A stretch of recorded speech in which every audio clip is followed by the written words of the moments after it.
Saya tolak. Maaf, saya belum siap. Gitu.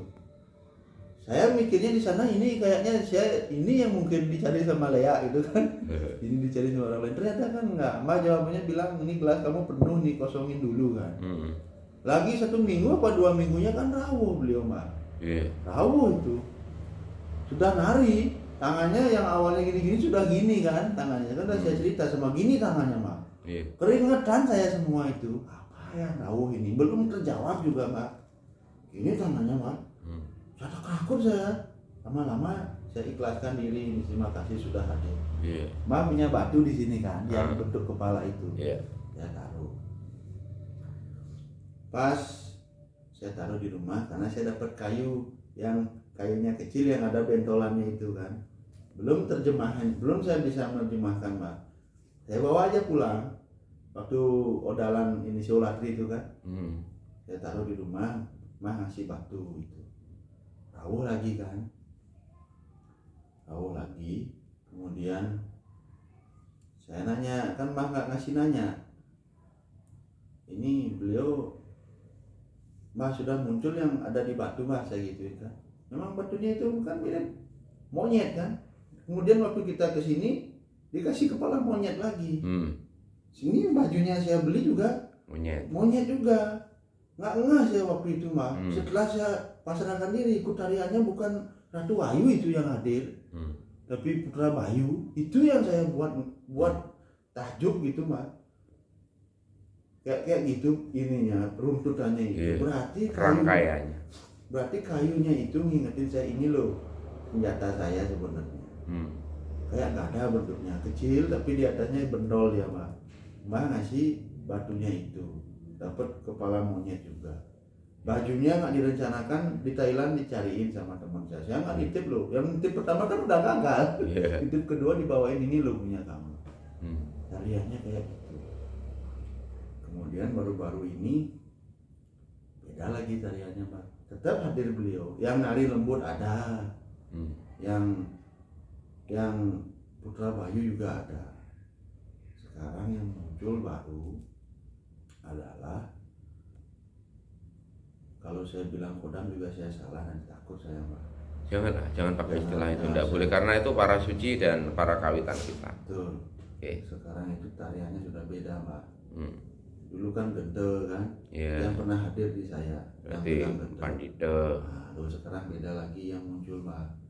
Udah tariannya itu kayak tarian ke harimau dia. Gini tangannya gini. Nanti dia lembut lagi gini tangannya. Saya nggak melawan sama sekali. Kan nggak jauh beda dengan kepiting. Sudah gini tangannya. Bisa nyapit tapi tidak gigit. Gini tangannya. Kemudian nari dan segala macam. Berarti kesimpulannya yang seperti yang sering kita diskusikan itu adalah yang rawuh itu bisa lebih dari satu. Yang menyertai. Makanya kita nyuguh minimal untuk laki-laki dan perempuan. Itu yang kemudian kenapa ini banyak yang rawuh ya, bisa satu session meditasi atau sembahyang itu bisa 5 gerakannya berbeda, atau 4 atau 3. Berarti kan yang rawuh itu banyak Mbak. Jadi satu kesatuan, jadi nyawiji. Gimana caranya kemudian menghormati beliau hadir itu? Itu yang nggak kita pelajari. Kalau orang nggak connect, ngapain nggak menghaturkan kopi 2? Itu Mbak. Minyak meladimu berarti habis kan gitu. Nah, gitu kan. Karena kalau kita itu mengharumkan minyak melati itu kan untuk sang yang ide. Bahwa udah bilang berkali-kali. Kalau itu kita untuk menjaga konektivitas dengan pernapasan panjang, yang menyertai kita kan hanya sang yang ide.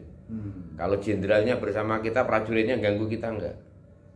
Itu harus kamu lakukan anakku lanang. Jadi kalau anakku tuh harus sadar betul ketika dalam kondisi seperti itu, hadirkan saja beliau supaya yang lain tidak mengganggu. Enggak akan mengganggu, tapi beliau hanya ingin menyampaikan iki lho nak, kamu tidak sendiri.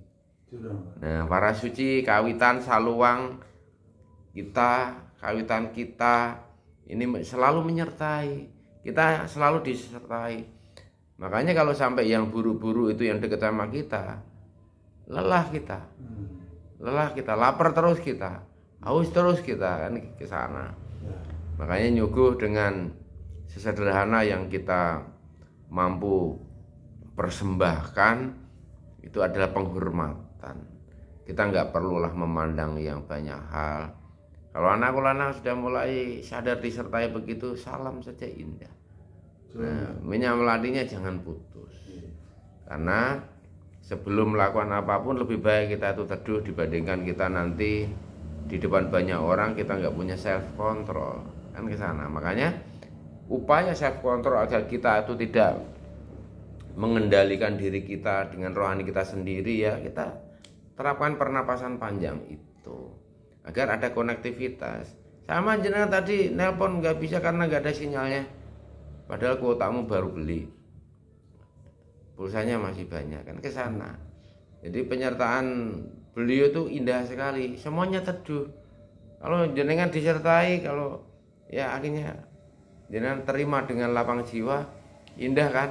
Mungkin hanya di jarimu, mungkin hanya di jempolmu, mungkin hanya di rambutmu, mungkin hanya di jenggotmu, karena ke sana sebetulnya. Jadi kita memiliki banyak unsur ragawi kita, punya banyak unsur rohani kita. Pakai dan tempatkan selaras dengan apa sesuai kapasitas. Kalau kita memakai hal-hal di luar spesialisasi dan kapasitas kan nggak rampung, ya kan? Mbak Kong semalam singgung, kebanyakan tukang bengkel mobil dan kendaraan itu mengabaikan inventarisnya pribadi, karena dia bisa.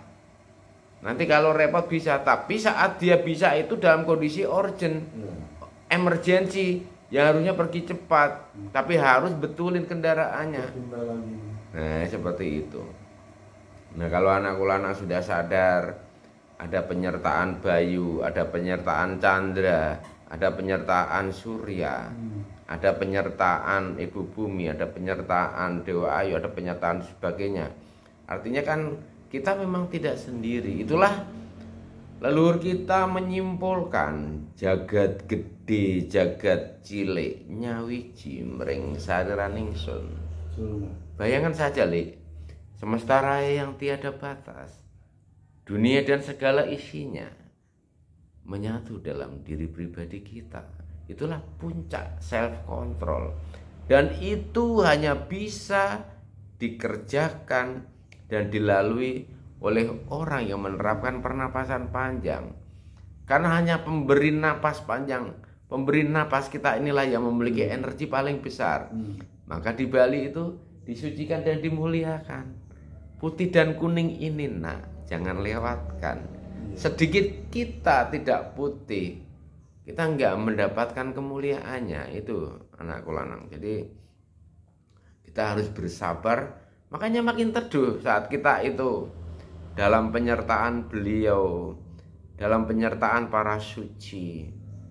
Jenengan udah kumpul saya lama aja tanya, saya sudah mbah. Ini baru loh.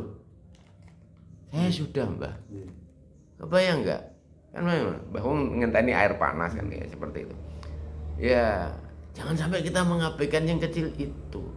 Kayaknya sepele toh. Tapi ini adalah bentuk apresiasi. Coba Li, jenengan bawain sesuatu ke Mbah Kong, kalau Mbah Kong nggak terima kasih, kamu kan sedih.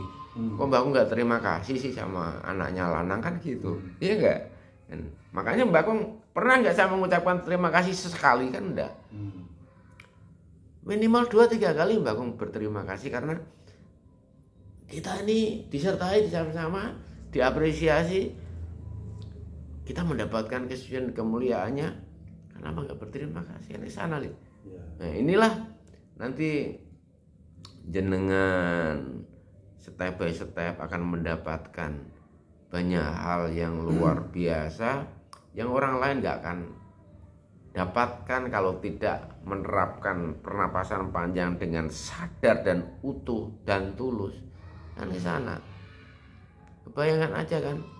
Kalau ngenggelipak 5 hari dengan sentuhan tangan sederhana yang lembut aja selesai. Kebayang nggak?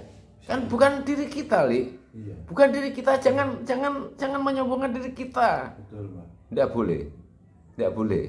Harus ini beliau yang menyertai kita, yang memakai raga rapuh kita.